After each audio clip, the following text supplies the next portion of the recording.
Welcome, everyone. Great to see you all here this morning. Thank you to Mel and Lynette for hosting us. And we'll go ahead and do our entering in prayer. Come, divine will, come to reign in me. With this one act, I want to embrace my entire day.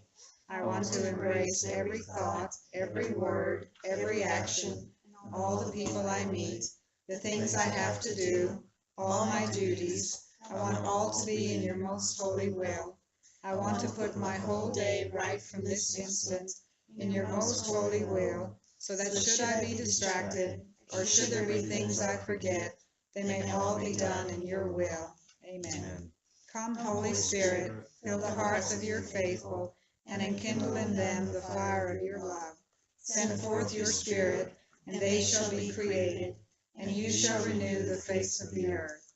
Remember your congregation, which you have possessed from the beginning. O Lord, hear my prayer, and let my cry come unto you. The Lord be with you, and with your spirit. Let us pray. O God, who has taught the hearts of the faithful by the light of the Holy Spirit, grant us in the same Spirit to be truly wise, and to ever rejoice in his holy consolation. We ask this through Christ our Lord. Amen. All right, so today's topic, which we're very, very excited about, is the round of the soul in creation, following the progression of creation according to Genesis. And there's a lot of information on this, and so it's going to be on the website with all the readings, but we will say the readings as we go through. And I'm going to turn it over here to Mary, and she's going to talk a little bit and then do the first reading. Good morning. So this is like Anne Marie said, we're using the 7 days of creation, and to show you that the children of light, this is what God is doing, the same 7 days, but in your soul. It's not a day, but it's in your soul, what happens in your soul. So starts out with the first reading, February 6, 1930, volume 27. So this is Jesus telling us that's how he created our souls. Effects of the living in the divine will and in the human will.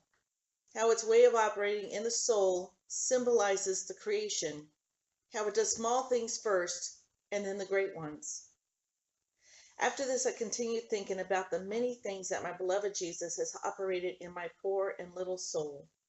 His so many loving ways, such that if I wanted to tell them all, it would be impossible for me. But who can say what I was thinking, and the reason why my little intelligence was as though crowded with what had happened to me in my existence? But while I was prey to so many thoughts, my highest and only good, Jesus, clasping me all to himself, with unspeakable tenderness told me, "My daughter, my way of operating your soul symbolizes the whole creation. Great work was the creation, but since our works are orderly, we content ourselves with creating small things first. The heavens, the stars, the sun, the sea, the plants, and everything else. That is small in comparison with the creation of man, who was to surpass everything and hold supremacy over everything. And when things must serve the one who must master them and be their king, as great as they might be or appear, they are always small compared to the one whom they must serve. So after the universe was created, and all things were at their place of order, waiting for the one around whom, like an ordered army, they were to line up so as to serve him and obey his wishes, we created man. All created things, and his very creator poured themselves over him to sing to him our eternal loves, and say to him, we all have the mark of our creator, and we poured over you who are his image. Heaven and earth made complete feast, and our very divinity celebrated with so much love the creation of man, that at the mere memory of it, our love seethes so strongly that, overflowing, it forms immense seas around us. Now the kingdom of my divine will is greater than the work of creation, and therefore it can be said, it is the call for our divine being to operate more than creation itself. So if everything I did in your soul at the beginning symbolizes the creation, I wanted you all to myself and all mine, so as to be free to do what I wanted. I wanted the void of everything in your soul to be able to lay my heaven. And the many sayings on the virtues were stars which, practiced by you in the way wanted by me, I used in order to adorn the heaven, and I extended in you. Therefore I wanted to redo in you, and be repaid for everything evil and unworthy that the human family had done. In order to call back the son of my divine fiat, it was necessary to prepare the decorum, the one who was to receive, as the first, the life of my divine will.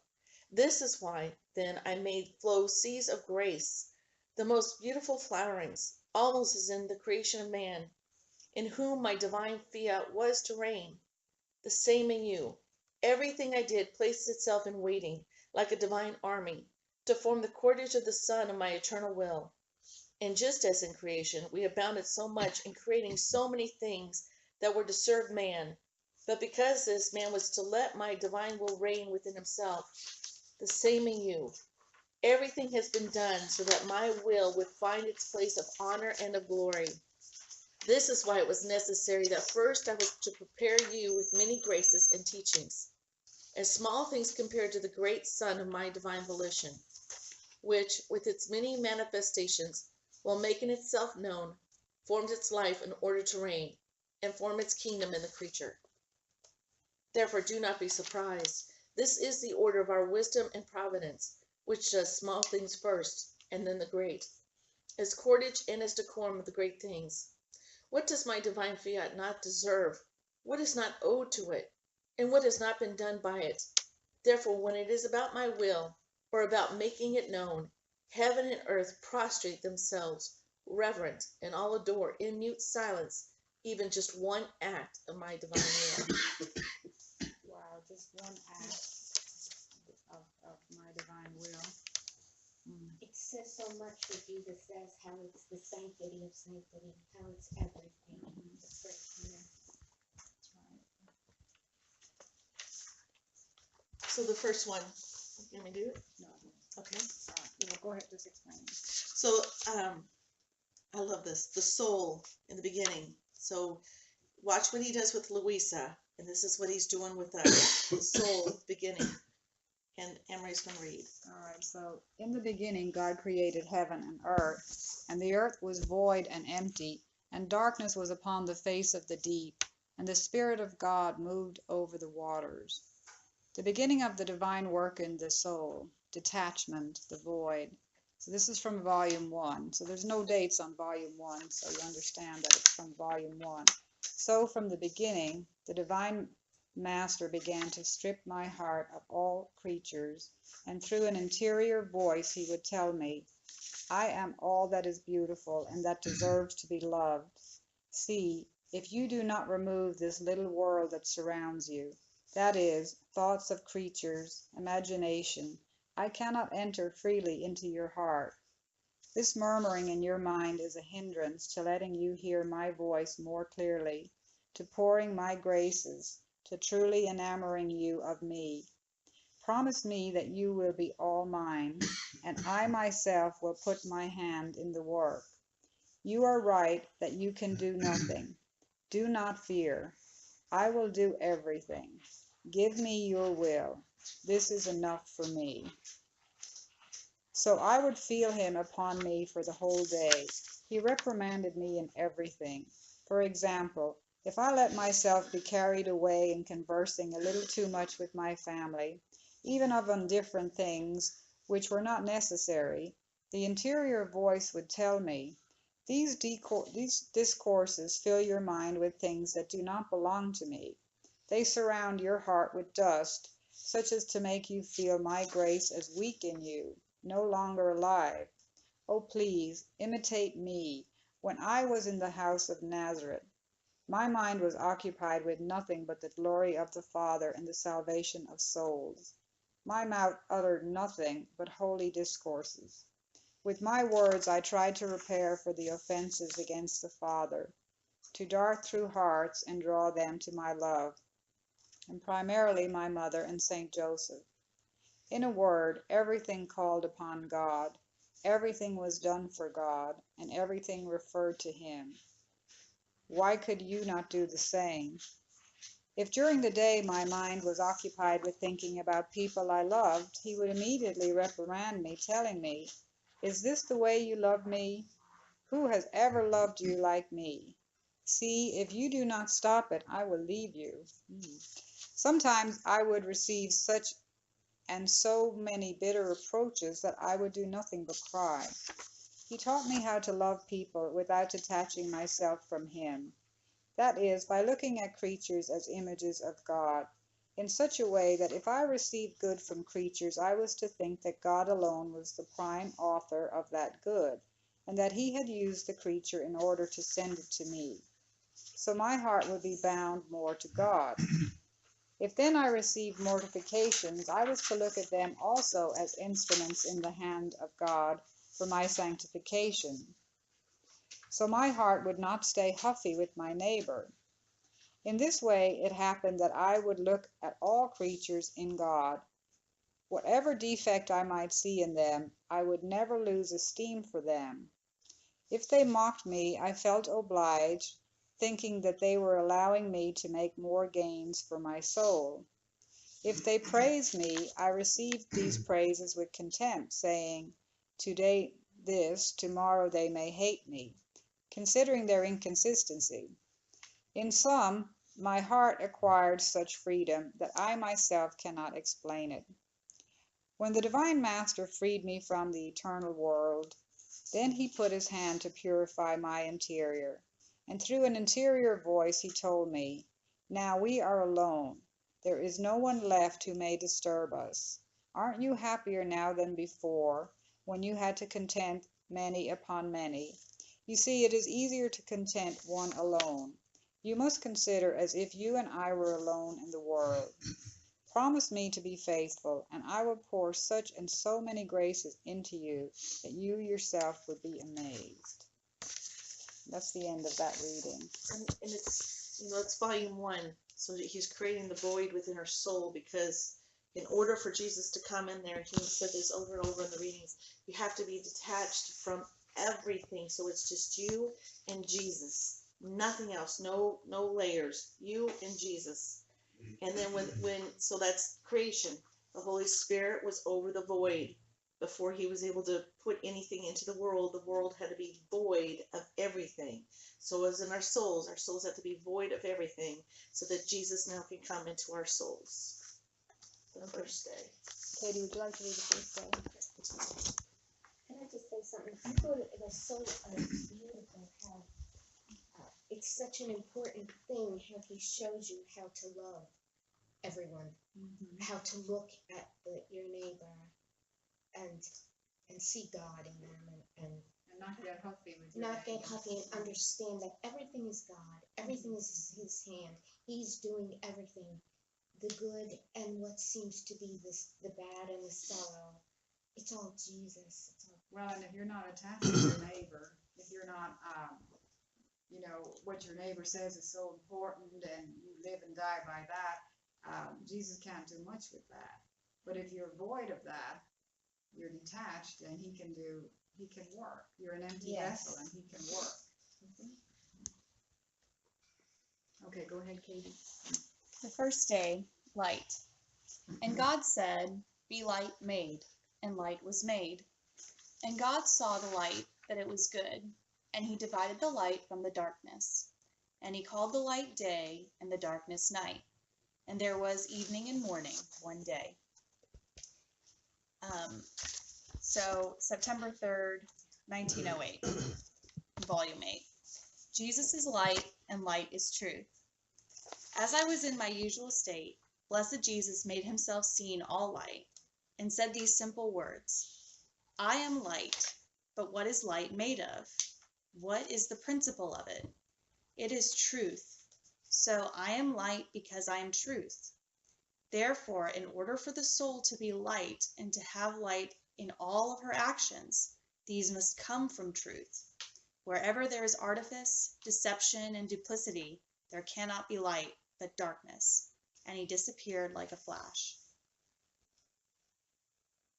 So his truth, and these writings are his truth, and it's truth. What I see from this is that at this moment when you're void, all the truths are put into your soul, and you accept them. That's what he's saying. You have to look at these writings as all truth, all light, all Jesus, all the Word of God. He is the Word that became flesh, and it's day one. So now, because your soul is void, Jesus now can come into your soul with all these truths.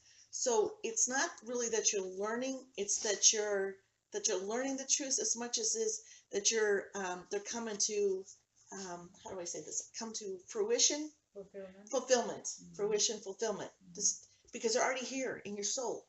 There's sorry, yeah, fruition, yes. They're in your soul. So you hear them and you're like, of course, that's the truth. That's the light. That's Jesus. Of course, you accept it. You can't deny one thing from this because it's not within your soul to deny it. Because Jesus is the light now in your soul. Yes.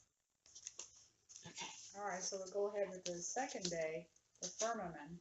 John, would you like to read that one? The second day, firmament. And God said, Let there be firmament made amidst the waters, and let it divide the waters from the waters.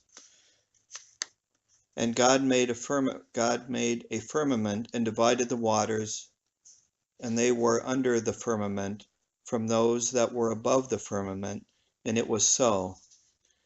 And God called the firmament heaven. And the evening and the morning were the second day. The heavens. An act which received from the heavens is firmness, stability, and immutability. February 22nd, 1930, volume 28. My daughter, if you knew what it means to give oneself prey to my divine will, the soul remains surrounded by our immutability, and everything becomes immutable for her. Sanctity, light, grace, love. So she no longer feels the variability of the human ways, but the stability of divine ways. Therefore, one who lives in my divine will can be called heavens, which are always fixed and stable at their place of honor with all the stars, and if they revolve, since it is the whole of creation that revolves, they do not change place, nor do they mutate, but the heavens remain always immutable with all the stars. Such is the soul who lives in the divine will. She may go around, do various actions, but since she goes around within the motive power of my divine will, and in the wholeness of my will, she will always be heavens, and immutable in her goods, and in the prerogatives of which my supreme will endows her. So the heavens. So the heavens, what he's saying is firmness and stability and immutability. So when you go into the act, heaven, when you're, the world seems to be around you going crazy, you go into the act and you pull from it firmness, stability, and immutability. Those are the elements of God when he created the heavens. That's what he put into the heavens. So when you need those three attributes of whatever, you go into the act of heaven and you can pull it down because it's inside of you. So when you go into the act, you pull it down. When you see a soul that needs some firmness, stability, or immutability, you go and you can buy it. It's in your soul. So you can go into the act called heaven and you can give it to others because it is yours freely to give. So it's not when you look up in the sky, it's vast. I mean, you can't see the ends of it. It's infinite. It's perfect, and you know, it's all hanging just up there so that you can look up there and see. But that's the act of heaven. You can enter into it. Well, you enter into it. Yes, heaven. Enter. The act is called heaven. So you enter heaven. Interact heaven. So does that make sense? Okay. Okay, so I'll do the next one. The next one is the third day, and this is dry ground and seas. God also said, let the waters that are under the heaven be gathered together into one place, and let the dry land appear, and it was so done. And God called the dry land earth, and the gathering together of the waters he called seas. And God saw that it was good. And he said, let the earth bring forth the green herb, such as may seed, and the fruit tree yielding fruit after its kind, which may have seed in itself upon the earth. And it was so done. And the earth brought forth the green herb, and such as yielded seed according to its kind, and the tree that beareth fruit having seed, each one according to its kind. And God saw that it was good. And the evening and the morning were the third day. And this is the sea. And this is what the divine will does in the sea. And it's from volume 20, November the 1st, 1926. Again, volume 20, November the 1st, 1926. And now, my daughter, let us descend into the lower part of the earth. Let us go into the sea, in which immense masses of crystal clear waters are piled up, symbol of divine purity. These waters are always moving. They never stop. They are without voice, and they murmur. They are without life, yet so strong as to form waves so high that they overwhelm and shatter ships, peoples, and things, to then descend into their shore after having knocked down the things which they invested, peaceful, as if they had done nothing, continuing their usual murmuring. Oh, how my will in the sea sings the praises, loves, and glorifies of our power, our strength, our eternal motion that never stops. And if our justice forms its just roaring waves, such as to knock down cities and peoples, like peaceful sea after the storm, our peace is never disturbed. And my will, veiled by the waters of the sea, says to man, be pure like these crystal clear waters. But if you want to be pure, move always towards heaven. Otherwise, you would just putrefy, just as these waters, so pure, would putrefy if they did not always move. Let the murmuring of your prayers be continuous. If you want to be strong and powerful like me, if you want to knock down the strongest enemies and your rebellious will, which prevents me from unveiling myself and going out of this sea to come to reign in you and extend in you the peaceful sea of my grace, is it possible that you want to remain below this sea that glorifies me so much? And the sea of the divine will in the soul. This is volume 25, November 10th, 1928. Oh, how beautiful is my sea and yours! Oh, how the sea of the earth remains behind, because it murmurs, but does not enclose heavens, sun, wind, and everything in its murmuring, but only fish, while the sea of my volition and the murmurings of your prayer in it encloses all of my works, because my divine will keeps heavens, sun, stars, sea, and so on, all within itself as though in its own power, and as you murmur in it with your prayer, you find them all. That's the end of that reading. Okay, I love that because it says the murmuring of your prayer in it encloses all of my works. So if you just take today and you just take one act sun, and you go into the act sun, and you look at all the elements of God, right? We know that it purifies with the heat. It fecundates with the light. It loves you. It shines. It warms everything. Understand that one act going into the sun encloses everything, because everything is in God. So it's not the term doing your rounds, because that sounds like, oh, I got to go to the sun, then I got to go to the moon, and then I got to do this. Spend your time with just one of his acts and knock on it, knock on it, knock on it. Say, I love you, I love you, I love you. And then God is going to give you what the sun, his elements in the sun to fill your soul, so therefore you could create the sun within your soul. So it's not rounds as in oh, I forgot this and I did this one thing. And that's what he wants. He just wants you to focus on, whatever he draws your attention to.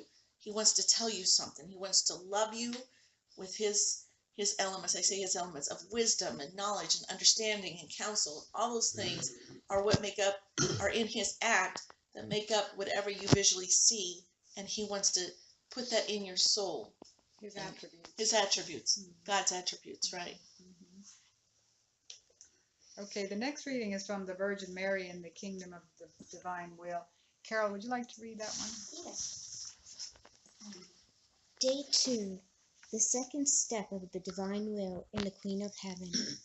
The first smile of the Most Holy Trinity over her Immaculate Conception. As soon as the divine fiat poured itself over my human seed in order to prevent the sad effects of sin, the divinity smiled and put itself in feast in seeing in my seed that human seed, pure and holy, just as it came out of their creative hands in the creation of man. So the divine fiat took the second step in me, by carrying my human seed, purified and sanctified by it, before the divinity, that it might pour out in torrents upon my littleness in the act of being conceived. Recognizing in me its creative work, beautiful and pure, the divinity smiled with satisfaction, and wanting to celebrate me, the celestial Father poured upon me seas of power, the Son, seas of wisdom, the Holy Spirit, seas of love. So I was conceived in the never-ending light of the divine will.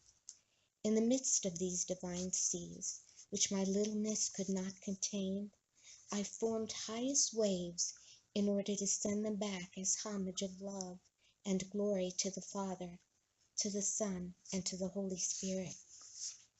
The divinity was all eyes over me, and not to be won over by me in love, smiling and caressing me, sent me more seas, which so much embellished me that as soon as my little humanity was formed, I acquired the enrapturing virtue of enrapturing my Creator. And he really let himself be enraptured, so much so that between me and God it was always feast. We denied nothing to each other. I never denied him anything, nor did he. But do you know who animated me with this enrapturing power? The divine will reigning in me as life. This is why the power of the Supreme Being was mine, and this is why we had equal power to enrapture each other. Now, my child, listen to your mamma. Know that I love you very much, and would like to see your soul filled with my own seas. These seas of mine are swollen, and I want to pour themselves out. But in order to do this, you must empty yourself of your will, so that the divine will may take the second step over you, and becoming the principle of life in your soul, it may call the attention of the Celestial Father, of the Son, and of the Holy Spirit, to pour themselves upon you with their overflowing seas. But in order to do this, they want to entrust to your human will their seas of power, of wisdom, and of unspeakable beauty. So if you look at see the seas? These are when you look in the sea, you can see. Oh,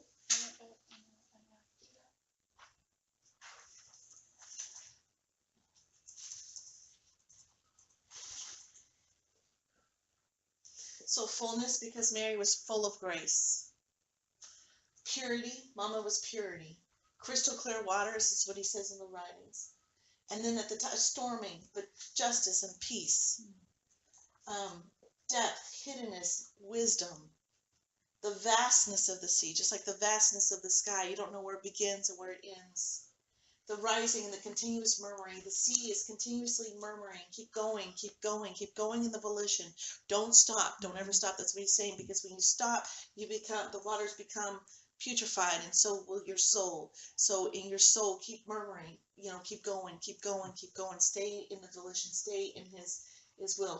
And the rising, she says that the waves reached up to God, and that's what she wants to give you in the sea of her love. She wants to where you can rise to give to God what is due to God on the scale of God, because he has given to you what is himself, which is God. I just love that something. Beautiful. Fullness. She was full of grace. So she was full of grace. And so we need to see the seas in your soul, fullness of grace. And how many times has he told us in the writing, you are a portent of grace. You are full of the same grace, because you've gone through the days of creation, and this is what he's now put into all this. Super. Okay, if there's no comment on that, Katie, would you like to read the next one? Earth.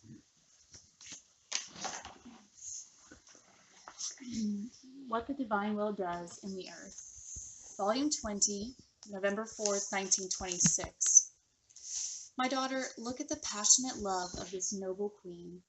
She reaches the point of veiling herself with earth in order to render it firm, so that man may walk safely on it.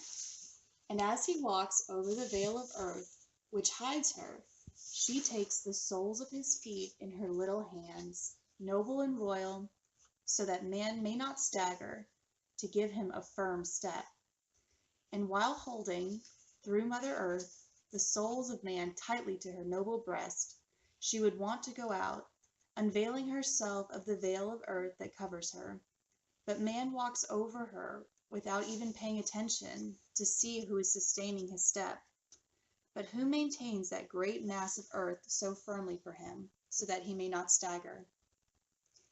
And the noble queen continues to remain veiled with earth, waiting to be recognized with unspeakable patience, which only a divine will can possess, in order to be loved and to narrate her long story and all that she has done for love of man, veiled by this earth.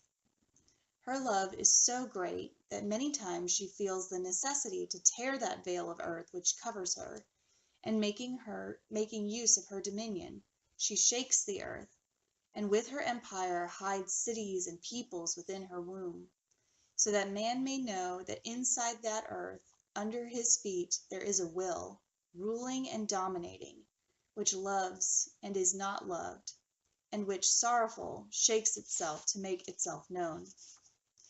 In the Gospel, one can read with amazement of when, prostrated at the feet of my apostles, I washed their feet, and I did not skip even the perfidious Judas. This act, which the Church remembers, was certainly very humble and of unspeakable tenderness, but I did it only once. My will, instead, descends even lower. It places itself under their feet with a continuous act in order to sustain them, to render the earth firm, so that they may not fall into the abyss.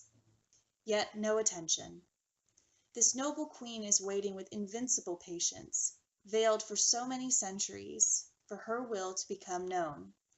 And when it is known, she will tear the many veils that hide her, and she will make known what she has done for so many centuries for love of man. She will say unheard of things, excesses of love, which no one has ever thought about. This is why, when I speak to you about my will, I often speak about creation, because my will is life of all created things, and through them it gives life to all. And this life wants to be known so that the kingdom of the eternal fiat may come. The human nature, as it was created by God, fresh, pure, holy, fecund earth, necessary in order to provide the raw material and countless opportunities to perform new acts in the divine will, from volume 30. And that's the end of here part. Mary, would you like to comment on that? I love that reading. Earthquakes. Earthquakes, but you never think about the gravity, right? Gravity that holds you down, so you don't, that you're not floating up, and what else is in earth? Air that you're breathing, right? And all the things needed for creatures to live. The ground under your feet. The ground under your feet. Think of doesn't fall away. right, That right, it's held together. right. Mhm. Yeah. You don't That the fall into the waters are abyss. just, that they have their Boundaries. boundaries. Boundaries, good word. It's you never. Oh, incredible, incredible. The seeds, the little blade of grass, right? That divine will is in that little blade of grass, and your little foot touches it and smushes it down, but he's still the little blade of grass still gives you glory, and he just pings back up, right? It's just like, that's what he's supposed to do. He's the carpet for your feet. Just you don't, yeah. Lots of things you don't think about. I love that because when you look at the grass and you feel that he made this softness, the Father made this softness so our feet won't get hurt. It's a little silly thing to think. I mean, it's just a little thing to think about it, but it's magnificent. It's love. It's all love. So we're on the fourth day now. So we're going to cover the sun, the moon, and the stars. And we'll go ahead and Danny, would you like to read this one? To cover the fourth day, the sun, moon, and stars. Okay, the fourth day, sun, moon, stars. And God said, "Let there be lights made in the firmament of heaven to divide the day and the night, and let them be for signs and for seasons and for days and years, to shine in the firmament of heaven and to give light upon the earth." And it was so done. And God made two great lights, a greater light to rule the day and a lesser light to rule the night, and the stars. And he set them in the firmament of heaven to shine upon the earth, and to rule the day and the night, and to divide the light and the darkness. And God saw that it was good. And the evening and the morning were the fourth day. Stars. Stars, studding and adorning the empty and clear heaven of the soul with refulgent stars, virtues. And then do you want to... So the screen, you can see on the screen, these are the different virtues that God has placed into your soul. The first one is faith, hope, and charity. And then there's a reading, and that's what's in this first part that you're reading, Jane. The celestial passport is a reading where he talks about resignation, humility, and obedience. And then you have, of course, the fiat. And then the temple gate, so in order to, the temple gate, your soul, you must have detachment, which gives you the peace and the courage to go through the temple gate. And so these are the virtues represented by the stars in the sky that are in your soul. And so then volume 18. So all these readings that you see on the screen are referenced, but it's just too much. Okay, this It'll be up on the section website. It'll be up on the outline website. is, okay. Yes. All right, so we'll continue with volume 18, December 6, 1925. At that moment, I saw the starry heavens, and my lovable Jesus resumed his speaking. "My daughter, look at the heavens. What order, what harmony among the stars. One star cannot be without the other. They're so bound together that each one sustains the other. Each one is the strength of the other. If, may this never be, even a single star moved from its place, there would be such confusion and disorder in the atmosphere that there would be the danger for everything to end up in ruin. So all the beauty of the heavens lies in the stars remaining each one in its place, in the common union and in the communicative and attractive force which they have among themselves, and which, more than electricity, keeps them suspended and bound to one another. Man is the new heaven, more than the heavens above the earth. It can be said that each creature is an animated star. That which the first man, Adam, did, up to the last one who will come, everything was to be in common among them. So man was to possess not his own strength alone, but the strength of all. All goods were to be in common among them. My will, more than electricity, was to bring the bond among them and the communication of all that is good and holy.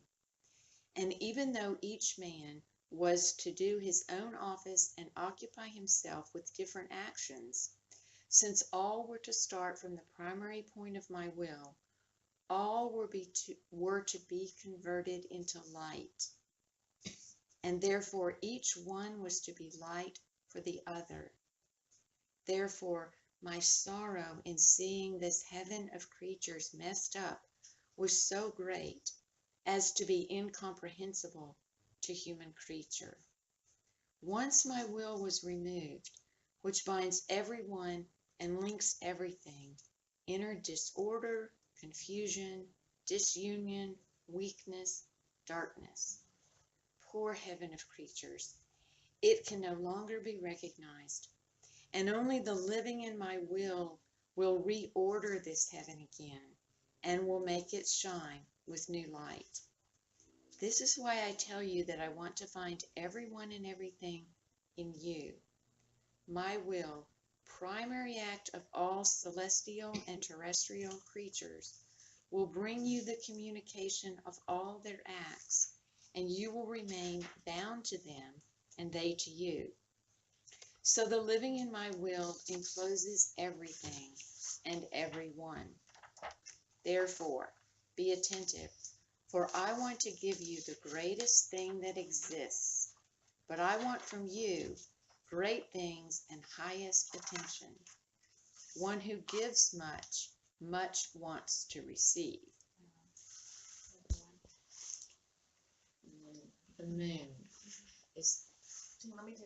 Yeah. Because there's no writing with the moon, because when any writing that you find within the word moon in it is always combined with the sun and the stars. But the moon, as we know it as in our Catholic faith, he says that there's two great, what did he say? Two great lights in the sky, one by day and one by night. Mary is represented in the moon. I think we've all heard that before. And when you look at the moon gives you hope that the sun is going to rise, because her light is a reflection of the sun. So Mary being in the moon, she brings you to the sun, to the dawn of the rising of the sun, her S-U-N. So when we look at the moon, that's what we can look at. It's interesting to note that in all of Genesis, he says evening and morning came the next day. There is no night in Genesis or in our soul. There's no night. There is evening and morning the next day, because Mary represented by the moon. There's no night for us. We're always waiting for the sun to come fully in there. But that's what you look at with the moon, is that she removes the night of sin, the darkness. Okay. There's no darkness. Darkness is removed, and therefore you have the moon and the stars to remove. The stars as the virtues. The moon is Mama Mary. There's no darkness in your soul. Just as in Genesis, he says evening and morning. He never talks about the night. Because the moon gives the light. Because the moon gives the light. Oh, thank you, Emily. Mama Mary gives us the light. It just makes you emotional. You know what?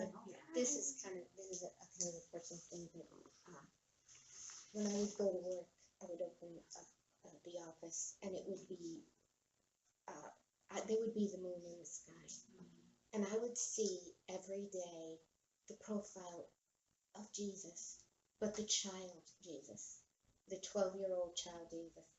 And I says, how could this be? You know, I'm looking at the moon and I see this profile. And I asked Jesus to show me something, and I found a holy card with that exact same Jesus that I see every day in the moon. That's beautiful. Okay, Mary, you go ahead and read.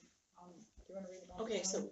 love. Okay, the moon represents love of suffering, vigilant love, self-abnegating love, patient love, waiting for the sun to rise in order to be dissolved in it, showing to others the way to it. That's what Mama Mary does. She shows us the way to her son.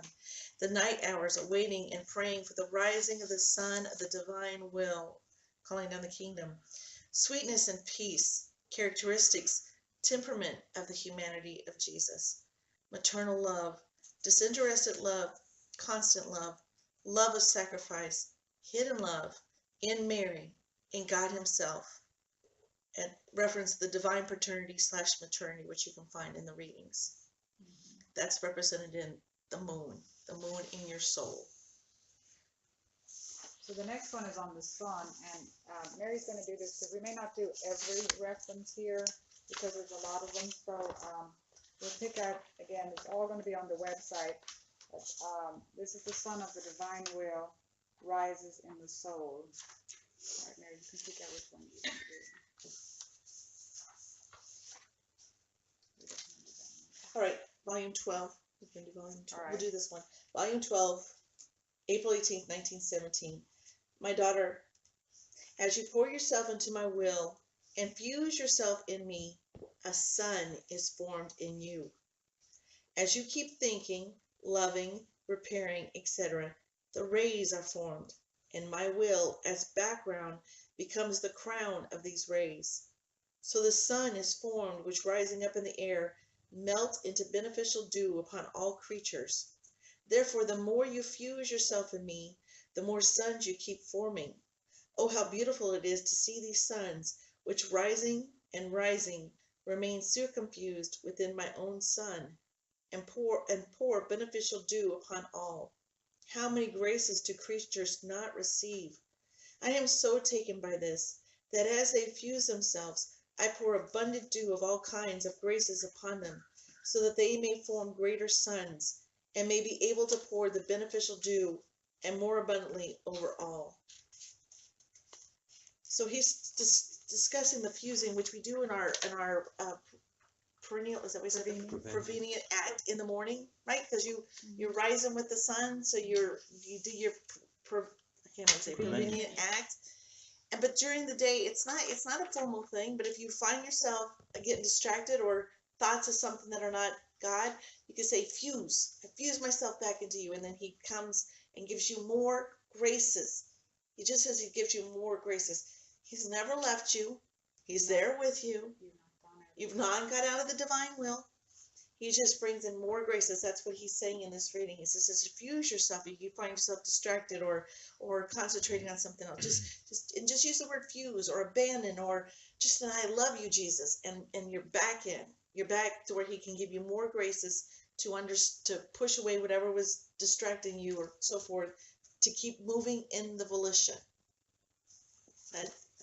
Because you don't want to stop. You don't want to stop because you become the putrefied waters. All right, the next one, we'll do volume 20, October 9th, 1926. My daughter, the more often you go around in my will in order to repeat your acts, the larger the sphere of this globe of light becomes, and the more power of light it possesses, the more its rays can extend, which must illuminate the kingdom of the eternal fiat. Your acts, fused, dissolved in my will form this special sun, which must illuminate a kingdom so holy.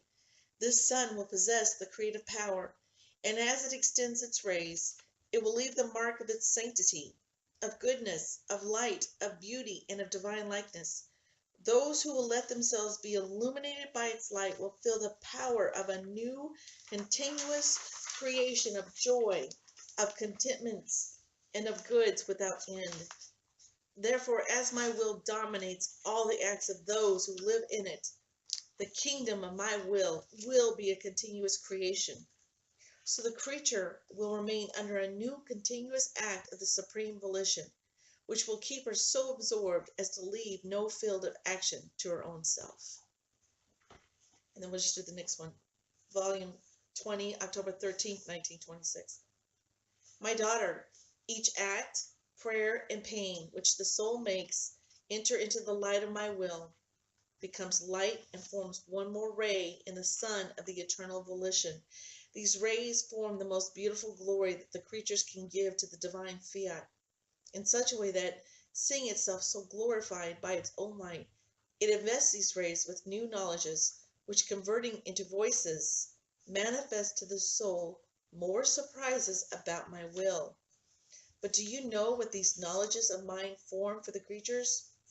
They form the eclipse of the human will. I think we have more writings on this because, of course, the whole volumes is about the sun. So the sun of his will. So you can So spend. the ones that are referenced or that will be on the website will be volume 20, November the 23rd, 1926.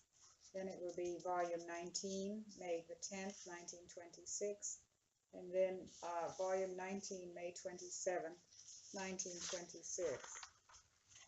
And then the next one will be volume 20, October 13th, 1926. Volume 24, June the 12th, 1928. The Son of the Divine Will forms the eclipse of the human will. So will we go on to... Now we're going to go clouds. So now we're going to talk about clouds. And the clouds may seem obstacles or interferences to the luminous course of the sun in the day of the soul in the divine will. However, though the clouds of daily circumstances, sometimes unexpected, may seem a challenge for the soul, they are in fact opportunities to make yet more suns shine even brighter. The Actual Act, Volume 14, May 27, 1922. However, the Prevenient Act can be shaded, obscured, and by the human ways, by one's own will, by self-esteem, by negligence, and other things which are like clouds before the sun, that render its light less vivid on the face of the earth. On the other hand, the Actual Act is not subject to clouds. On the contrary, it has the virtue of dispelling the clouds, if there's any, and it makes many other suns rise, in which my life is duplicated, with such vividness of light and heat as to form as many new suns, one more beautiful than the other. However, both of them are necessary.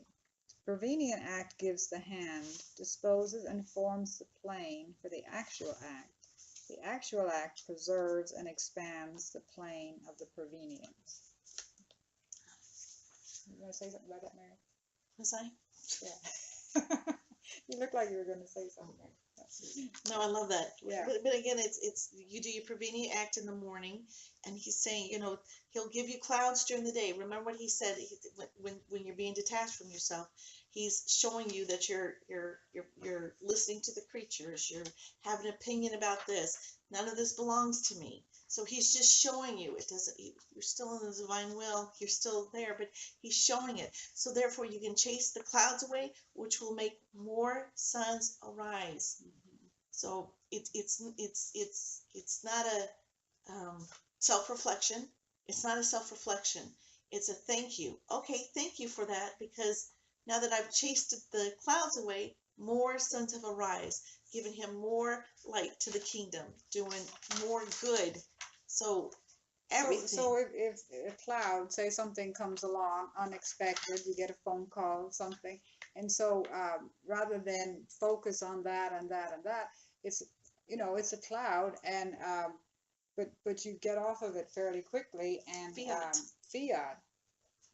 and then that creates more light, more suns. So just even in the interest of time, imagine you spend an hour being focusing on something, disturbed, distressed, whatever, and instead of saying fiat, well, you kind of stop for an hour there, and that's what Jesus is saying. Just keep moving forward. It really is. I mean, I'm really getting that It brings you back into the peace. yes, and to stay on the path,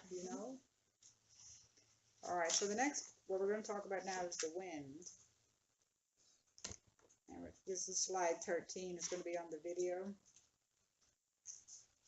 And the different effects in the soul of the wind of the divine will as she does her actual acts in it. And yeah, Mel, would you like to read this?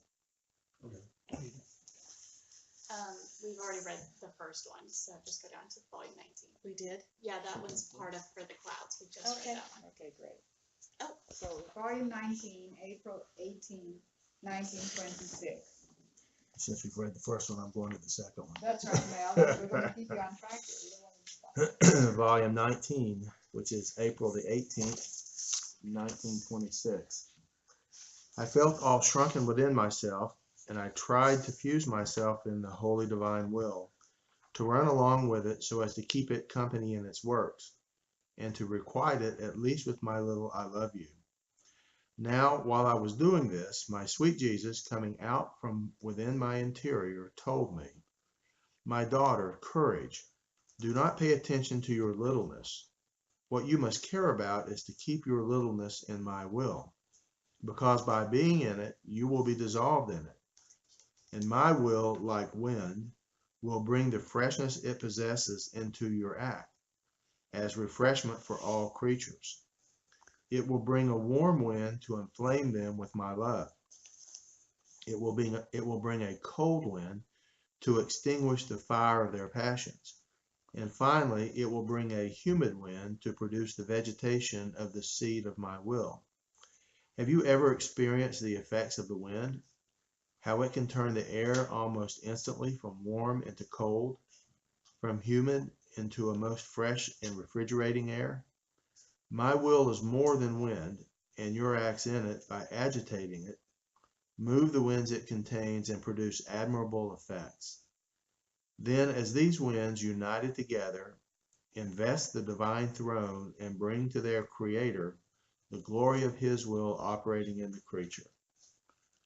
Oh, if everyone knew what it means to operate in the supreme fiat and the prodigies it contains, they would all compete to operate in it." Then volume 16, January 20th, 1924. If you oppress yourself, you will lose the attentiveness of the round, and the sea of my will, not feeling agitated by the speedy rounds of my little boat, will burn you more, and you will fidget more because of my privation. But if you keep going around, you will be like that sweet little breeze which, while bringing refreshment to our fire, will serve to sweeten the torment you suffer because of my privation. Very good. So on the screen you see the different winds, and he's saying that the mighty wind blows you have the mighty wind, you have the cold wind. The cold wind burns the fire of your passions in your soul. You have the warm wind, you have the refreshing wind, and then you have the little breeze. And it reminds you of the reading from Ezekiel when he's in the cave, and he says there was thunder, and God was not in the thunder, and there was lightning, and God wasn't in the lightning, and there was an earthquake, and God wasn't in the earthquake, but then there was a tiny little breeze, and God was in the tiny little breeze. And that's what he's saying is that when you've got to use these winds to remove the clouds that are blocking the sun of your act, and when you do that, then you can hear the little breeze of God in your soul. So winds. Okay, we're on the fifth day now, fish and birds, and Janie's going to read about fish and birds in the divine will. Okay. The fifth day, fish and birds. God also said, "Let the waters bring forth the creeping creature having life, and the fowl that can fly over the earth under the firmament of heaven." And God created the great whales, and every living and moving creature, which the waters brought forth, according to their kinds, and every winged fowl according to its kind. And God saw that it was good. And he blessed them, saying, "Increase and multiply, and fill the waters of the sea, and let the birds be multiplied upon the earth." And the evening and the morning were the fifth day. Fish. Volume 13, September 28, 1921. The simile of the sea is for one who lives in my will. The simile of the earth is for one who walks along the path of virtues. Therefore, since you live in the sea of my will, it is no wonder that my will alone is enough for you in everything. If water serves and does different offices for the fish, food, warmth, bed, room, and everything, much more so can my will do it in a more admirable way. Even more, in my will, virtues are the most heroic and divine degree. My will absorbs everything and melts everything within itself. And the soul remains absorbed in my will. She feeds herself with it. In it she walks, and she knows my will alone. And my will is enough for her in everything. One can say that among all, she's the only fortunate one who does not need to beg for bread. No, but the water of my will inundates her above and below, to the right and to the left. If she wants food, she eats it. If she wants strength, she finds it. If she wants to sleep, she finds the softest bed to rest. Everything is ready at her disposal. Now for the birds. March 4th, 1904. The soul must live up high. One who lives up high cannot be harmed. As I was very afflicted and in suffering because of the loss of my good Jesus, I saw him for just a little, and he told me, "My daughter, your soul must try to maintain the flight of an eagle. That is, to dwell up high, above all the low things of this earth, and so high that no enemy may harm it. In fact, one who lives up high can harm the enemies but cannot be harmed.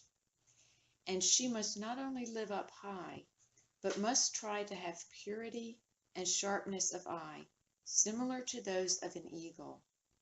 Though living up high, through the sharpness of her sight, she penetrates the divine things, not in passing, but by chewing them to the point of making them her favorite food, despising any other thing. And she also penetrates the necessities of her neighbor, nor is she afraid to descend into their midst and do good to them. And if needed, she lays down her life. Through the purity of her sight, she makes the love of God and the love of neighbor. Through the purity of her sight, she makes the love of God and the love of neighbor from 2 to 1, rectifying everything for God. So must the soul be if she wants to please me."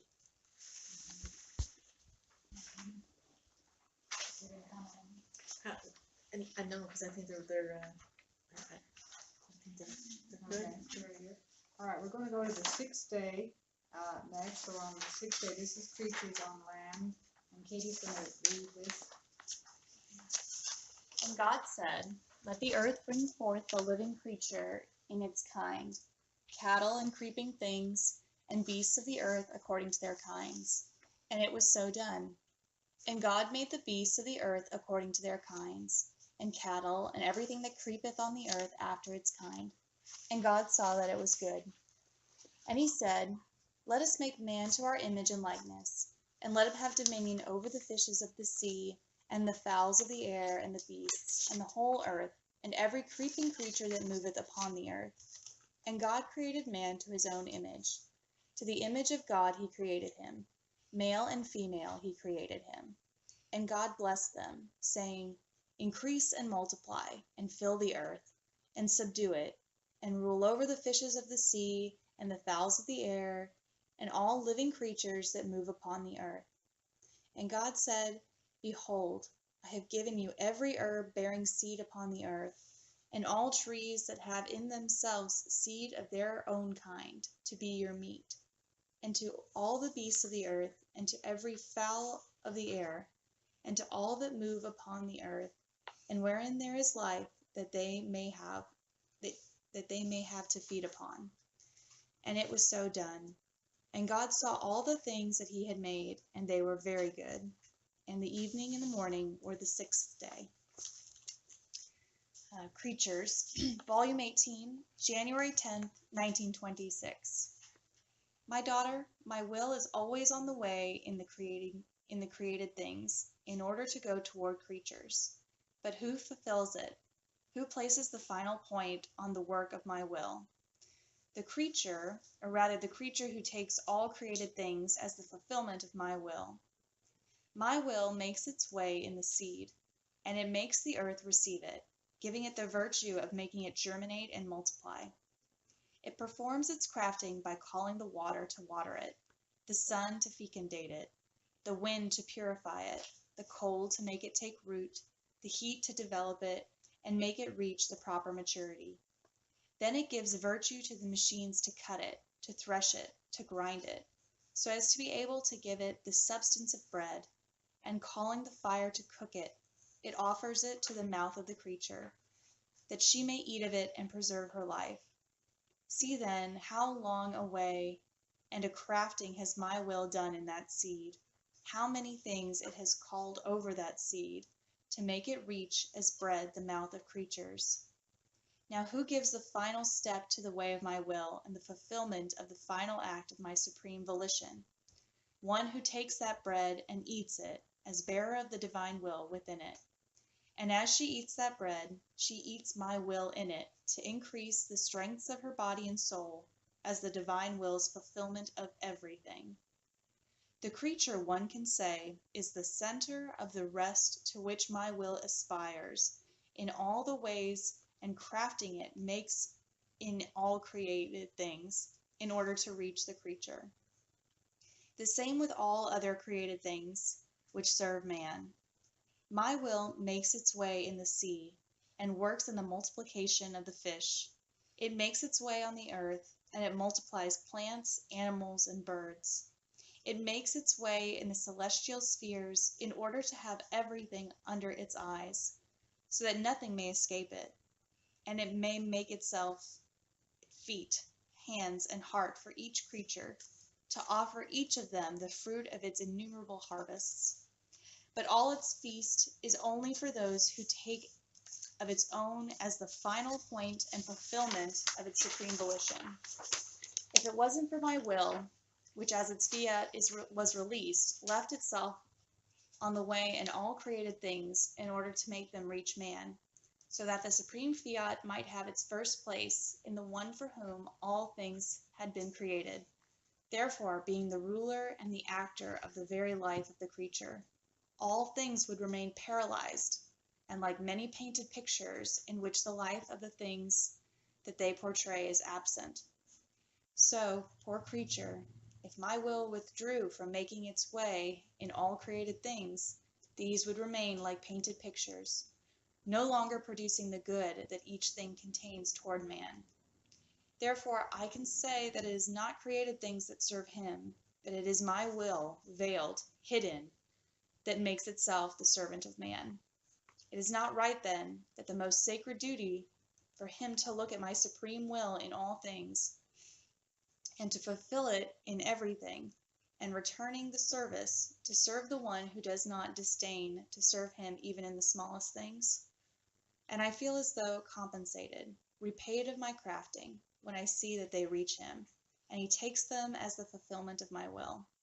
And therefore I make feast, because the purpose of my long way in the created things has obtained my intent, and the fulfillment of my will realized in the creature.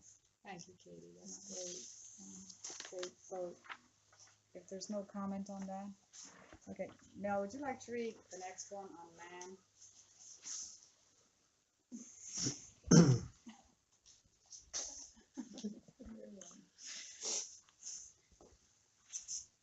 Volume 33, December the 10th, 1933. The first word that Adam pronounced, what the first lesson that God gave him was, the divine will operating in man. What could be the first word that Adam said when he was created by God? And my highest good Jesus, visiting me with his brief little visit, all goodness, as if he himself wanted to tell it to me, told me, "My daughter, I also feel the desire to tell you what the first word pronounced by the lips of the first creature created by us." What was the first word pronounced by the lips of the first creature created by us? You must know that no sooner did Adam feel life, motion, reason, than he saw his God before him, and he understood that he had formed him. He felt in himself, in his whole being, still fresh, the impressions, the touch of his creative hands. And grateful, in an impetus of love, he pronounced his first word, I love you, my God, my Father, author of this, my life.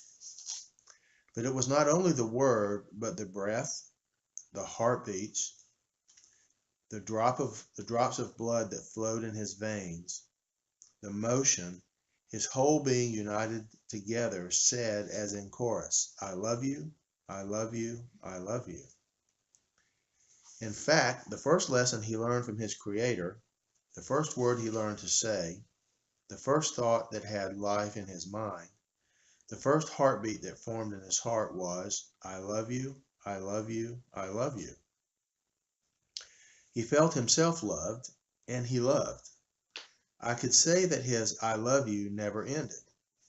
It was so long that only then was it interrupted when he had the disgrace of falling into sin. So our divinity felt wounded in hearing on the lips of man, I love you, I love you. It was the same word that we had created in the origin of his voice that said to us, I love you. It was our love, created by us in the creature, that said to us, I love you. How not to remain wounded? How not to exchange with him a larger, stronger love worthy of our magnificence? As we heard I love you said to us, so we repeated to him, I love you. But in our I love you, we let the operating life of our divine will flow in his whole being. In fact, we enclosed in man, as within one of our temples, our will, such that it was enclosed in the human circle, while it remained in us so that it could work great things, and it could be thought, the word, the heartbeat. It could be the thought, the word, the heartbeat, the step, and the work of man. Our I love you could not give anything more holy, more beautiful, more powerful, that alone could form the life of the Creator in the creature, than our will operating in him. And oh, how pleasing it is to us to see that our will has its place of actor. And the human volition, dazzled by its light, enjoyed its paradise. And giving it full liberty, it let it do what it wanted, giving it the primacy in everything and the place of honor that is befitting to a volition so holy. See, therefore, the beginning of the life of Adam was an act, and with his whole being full of love toward God. What a sublime lesson! How the beginning of love would run in the whole operation of the creature. The first lesson that he received from our Supreme Being in exchange for his I love you was that while we tenderly loved him, responding to his I love you, we gave him the first lesson on our divine will. And while we instructed him, we communicated to him its life and the infused science of what our divine fiat means. And every time he said, I love you to us, our love prepared for him other, more beautiful lessons about our volition. He remained enraptured, and we delighted ourselves in conversing with him. And we made perennial rivers of love and of joys flow over him, such that the human life became enclosed by us in love and in our will. Therefore, my daughter, there is no greater sorrow for us than seeing our love as broken in the creature, and our will obstructed, suffocated, without its operating life, and as subordinate to the human volition. So be attentive, and in all things have love and my divine will for beginning. Fiat. That's the end of the sixth day. It's interesting in here is don't let this be missed, where he says, Adam saw the glorified Jesus. The glorified Jesus walked with Adam. And you read in other readings where they knew it was the greatest risk. They played the risky game of putting reason and their will in man. Oh, will he love us? Will he adore us? Will he continue with us? And uh, this lovely lady that I met, she goes, look at your hair. And that, think of this as electrical wires into God, and that it stood, and that God was just feeding him all the information of all of creation. It's not that the animals paraded in front of Adam and he petted them. It was infused knowledge into him, and he would see the animal and he would name it. And at the point of naming it becomes your own. As a child is named, the child becomes your own. You see that through scripture, like when John the Baptist was named, and they all didn't understand why he got the name John, because it didn't follow the family thing, but he became his own. The family named him as united to the family, became the families, Elizabeth and Zechariah. Anyways, became theirs, but they also said what his role was, because Zechariah was a priest, and when they gave him the name John, it meant that he was not going to be the priest as of the Leviticus priest, but he was going to be a new priest. So his name identified who he was going to be. And so Adam was given the creature and what the name was going to be, so that he could see within each creature the divine attributes of God, the elements of God. And so we learned about the bird, you've learned about the fish. Look at the cow, right? You look at him, he's very peaceful, and he just stands there, solid, and he just chews and he chews. He's showing you to masticate, to chew on the love of God, peacefully, serene. He doesn't care what's happening around him. He's not fluttered by what's going on. I love the eagle, because the eagle remains always up high. It's not like the crow that's on the ground picking up the scraps. The eagle comes down, gets his fish, and goes back up. He doesn't play around with what's happening with the earth.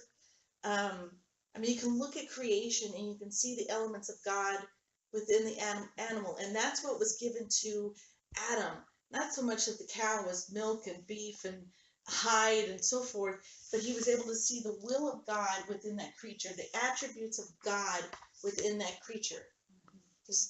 So that's the will, is the attributes of God within that creature. So we're going to get it, man. I can look at act called Mel Hansen, and I can look at him and say, oh my gosh, I see the attributes of God. He's a man. He's stern. He's protective.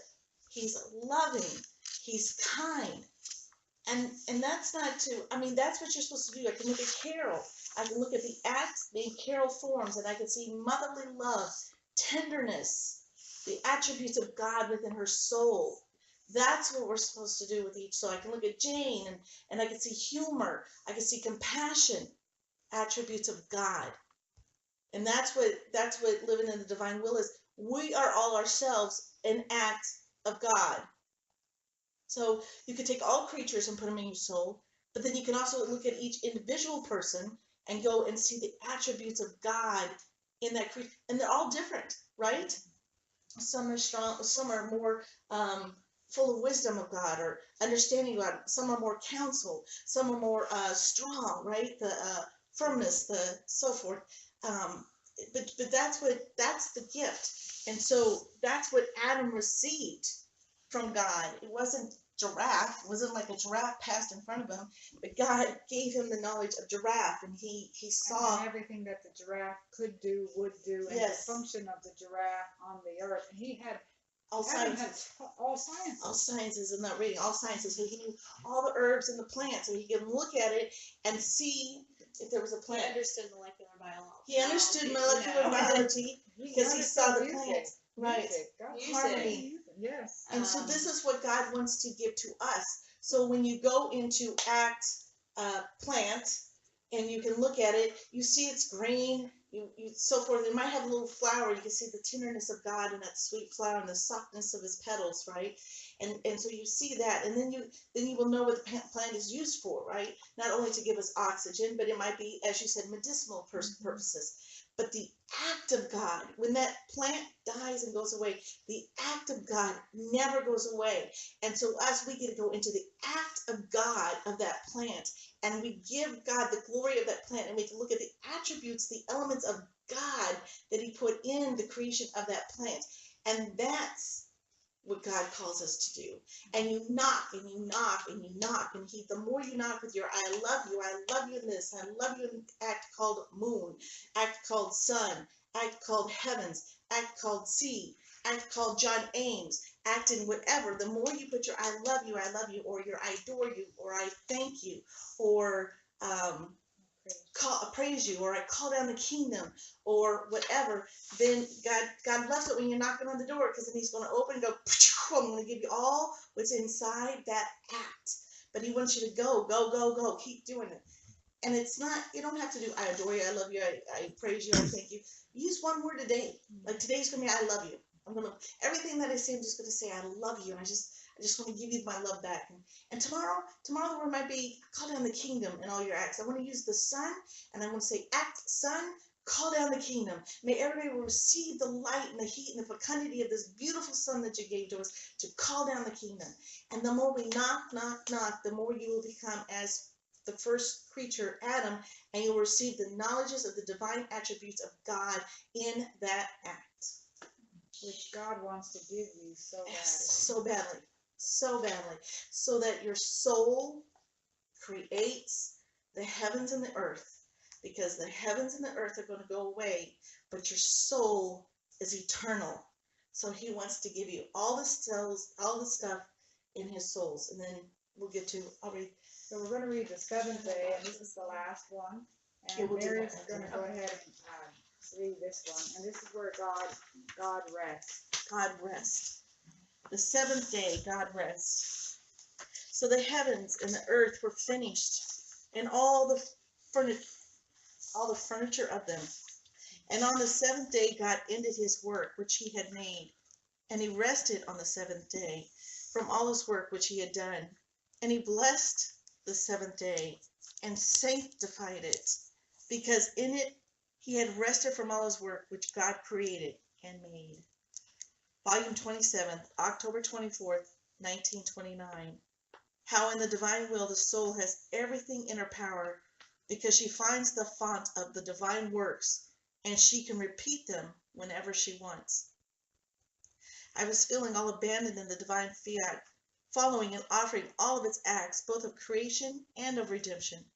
And as I reached the conception of the word, I said to myself, how I would like, in the divine will, to make the conception of the word my own, to be able to offer to the Supreme Being the love, the glory, the satisfaction, as if the word were being conceived once again.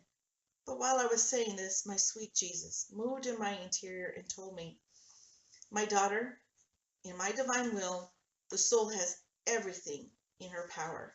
There is nothing that our divinity has done, both in creation and in redemption, whose font our divine fiat does not possess. In fact, it disperses nothing of our acts, but rather it is the depository of everything.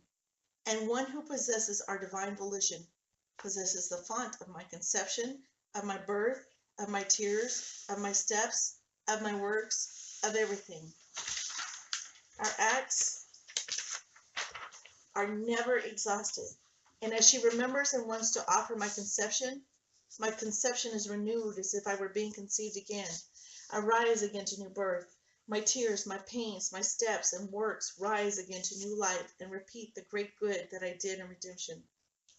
So one who lives in our divine will is the repeater of our works, because just as nothing in the creation has been dispersed of what was created, so is everything of redemption an act of arising continuously. But who gives us the spur? Who gives us the occasion to move our fonts in order to renew our works? One who lives in our will. By virtue of it, the creature takes part in our creative strength. Therefore, she can make everything rise again to new life with her acts, with her offerings, with her supplications. She moves our fonts continuously, which, moved as though it by a pleasant breeze, form the waves, and overflowing with our acts, multiply, and grow to infinity. Our fawns are symbolized by the sea. If the wind does not agitate it, if the waves are not formed, the waters do not overflow outside, and the cities do not get wet. The same with our fonts of our so many works. If our divine fiat does not want to move them, or if one who lives in it gives no thought to forming any breeze with her acts, even though they are filled to the brim, they do not overflow outside to multiply their goods for the good of creatures. In addition to this, with one who lives in our divine fiat, as she keeps forming her acts, these acts ascend to the beginning from which the creature came out. They do not remain down below, but ascend so very high, to look for the bosom of the one from whom the first act of her existence came out. These acts line up around the beginning, which is God, as divine acts. In seeing the acts of the creature in his divine will, God recognizes them as his acts and feels loved and glorified as he wants, with his very love, and with his own glory. So he rests. This is a great teaching on the creation. You know, for me, when God creates, so creation, I look at creation, I love creation, it's beautiful. You walk on the earth, you smell the flowers, you look at the sea, the sky, the sun. But I did not think it applied to me like this. And this is why this teaching, I know we did a lot of reading today, more reading than our usual discussion. But I know for me, when I go home, I want to masticate on this. There's so many new truths in it. And I also love what Mary was saying about just take one word, take one idea, take one thing away from today and repeat that. We're the repeaters. And it's not, like I said, oh my God, we got more things to do in the divine will round. It's not. It's focusing on one thing, and we can do so much with that. I mean, I just think that is beautiful. It takes all the pressure off of having to do. And in the divine will, it's more about being in the divine will versus doing in the divine will. So I love this teaching, Mary, and thank you so much for putting this together and bringing it to us. The other thing, just so it's in our soul. The kingdom is in your soul. So to what Anne-Marie said, this is what Anne-Marie's going to go home and do, and it's exciting, right? So as a farmer goes out and he has the land, he's going to go out and look at all the land now to see what he has, to see what seed he has, to see what fruit, what tree-bearing fruits he has, what is in his land outside. And then inside the kingdom, he gets to open up all these cabinets, all these gifts that God has given to us. And he gets to, he's not going to do it in a day. He gets to take one gift out and he gets to enjoy that gift, get to know that gift. And it's never, ever ending. He just is inundated with us with so many gifts. And if we look at it, just like it's every day is a new day, it's a new gift, it's a new thing to learn about what's in our kingdom. It's ours. It's like walking into your kitchen. You know where the forks are, you know where the knives are, you know where the pots are, and so forth. That's what he's saying, is go into your kingdom. Get to know what's in your kingdom.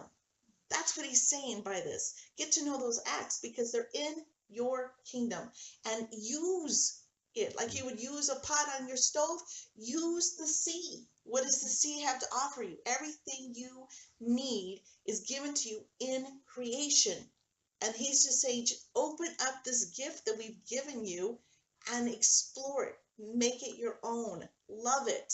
So it's not a chore. It's not a round per se. It's awareness that recognizing that you have it, that it's been created just for you. And particularly with this next week in mind, your word could be thank you, and just start to be aware that you have it and be grateful for it. And one of the things I hear you say is enjoy this gift. Yeah. Enjoy it. And it's simple. It's simple and it's a flow. Just flow with this. God will show you. Anyone else? Are you gonna do this last night? Oh, this is for us afterwards. Okay. So we'll go ahead and we'll call down the kingdom. Descend, O supreme will, come to reign upon the earth. Descend, O supreme will, come to reign upon the earth. Descend, O supreme will, come to reign upon the earth. Our Father, who art in heaven, hallowed be thy name. Thy kingdom come, thy will be done, on earth as it is in heaven. Give us this day our daily bread, and forgive us our trespasses, as we forgive those who trespass against us. And lead us not into temptation, but deliver us from evil. Hail Mary, full of grace, the Lord is with thee. Blessed art thou among women, and blessed is the fruit of thy womb, Jesus. Holy Mary, Mother of God, pray for us sinners, now and at the hour of our death. Amen. Glory be to the Father, and to the Son, and to the Holy Spirit, as it was in the beginning, is now, and ever shall be, world without end. Amen. Divine Will Prayer. Father, I thank you, because you always hear me. I ask of you only this, that through the intercession of Jesus, your beloved Son, of Mary, his most holy Mother, and Louisa, your little daughter of the divine will, to send down upon the earth, with all its glory and justice, your sanctifying fiat, the kingdom of your divine volition, to pour out the fullness of your love in the poor human will, for your honor and your glory only. Thank you, everybody.